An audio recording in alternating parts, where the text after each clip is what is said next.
कानून संविधान में इनके हितों में बनाए गए हैं, वीकर सेक्शन के हितों में बनाए गए हैं, तो उन्हें भी लागू नहीं होने दिया गया है, जिनका चाल चरित्र व चेहरा अभी तक भी बदला नहीं है। और अब तो ये पार्टी भारतीय संविधान में इन वर्गों के मिले आरक्षण को ही सही वक्त आने पर खत्म करने में लगी है। और इन सब मामलों में बीजेपी भी हमें कोई पीछे नजर नहीं आती है, पीछे होती हुई, और इन सब मामलों में बीजेपी भी कोई पीछे नहीं है।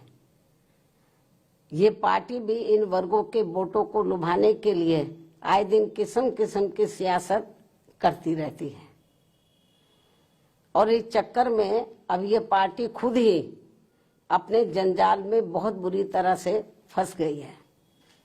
कहने का तात्पर्य ये है कि चाहे बीजेपी हो या फिर कांग्रेस पार्टी एंड कंपनी के लोग हों, ये सभी दल अभी भी बाबा साहब का कतई भी दिल से सम्मान नहीं करते हैं।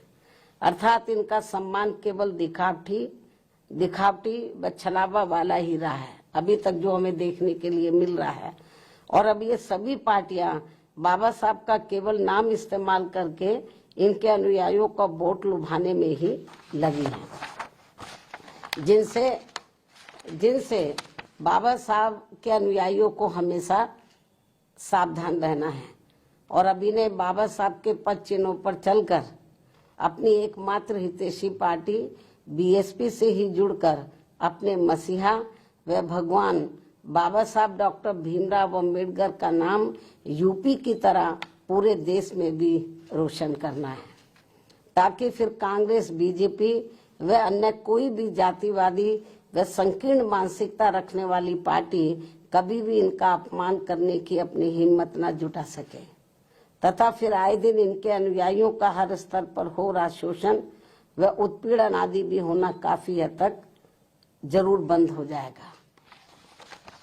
संक्षेप में अब मेरा यही कहना है कि खासकर दलितों व अन्य उपेक्षित वर्गों के वोटों के लिए पिछले 1-2 दिनों से संसद में सत्ता व विपक्ष के बीच में जो सियासत चल रही है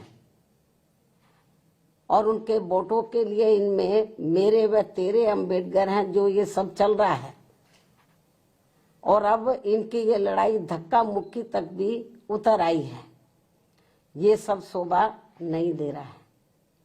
और पूरे देश के जो वीकर सेक्शन के लोग हैं, ये सब देख रहे हैं इनकी ये जो सियासत चल रही है वीकर सेक्शन के वोटों के खातिर, ये सब देख रहे हैं।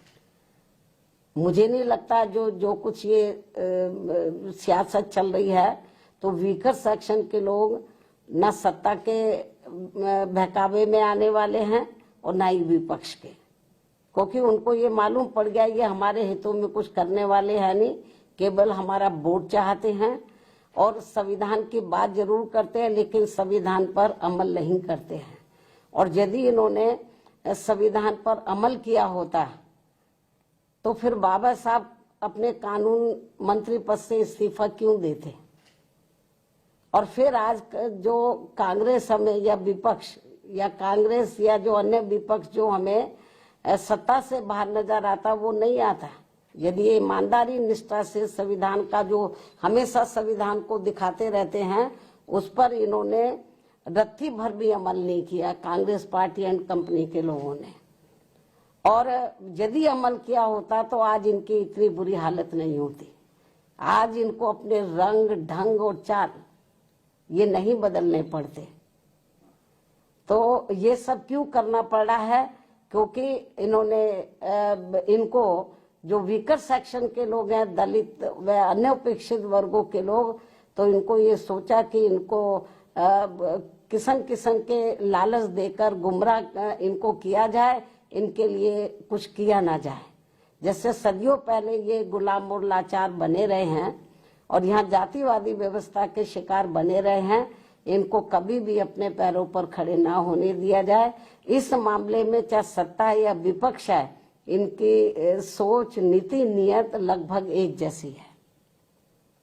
ये भी मैं बताना चाहती हूँ तो इसलिए मेरा यही कहना है कि ये जो इनकी जो अभी तक ये जो इनकी ये शासन चलती रही है इस किस्म की और फ्री में, और ये लोग सोचते रहे कि इनको कुछ दिया ना जाए, इनको अपने पैरों पर खड़े ना होने दिया जाए और इनको किस्म किस्म के लुभावने वायदे करके गारंटी देकर इनका वोट ले लिया जाए। अब ये लोग इनके बहकावे में आसानी से आने वाले नहीं हैं।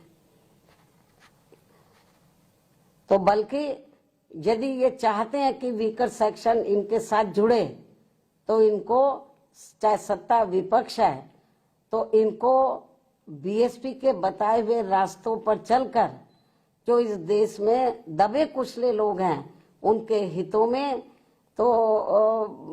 में बाबा साहब का सम्मान करने के साथ साथ इनके अनुयायियों को संविधान का पूरा लाभ देकर इनका दिल जीतना होगा। जो भी पार्लियामेंट में जो इसके साथ जो वहाँ पे सियासत जो चल रही है, इससे ये वीकर सेक्शन का दिल नहीं जीत पाएंगे। जो ये संभव होता हुआ नजर नहीं आ रहा। मुझे नहीं लगता कि ये लोग कुछ अपनी सोच में, नीतियों में परिवर्तन कर पाएंगे। ऐसे में इनको इनकी इस दिखावटी, यानी कि जो दबे कुचले लोग हैं या दलित वर्ग के लोग हैं, तो इनको इनकी इस दिखावटी व छलावा वाली सियासत से जरूर बचना चाहिए। और अब मैं अंत में सत्ता व विपक्ष को ये चेतावनी भी दे रही हूँ, यदि इन्होंने दलितों व अन्य उपेक्षित वर्गों के वोट के खातिर अपनी ये सियासत बंद नहीं की तो फिर हमारी पार्टी को इनके विरुद्ध पूरे देश में आवाज उठानी पड़ेगी।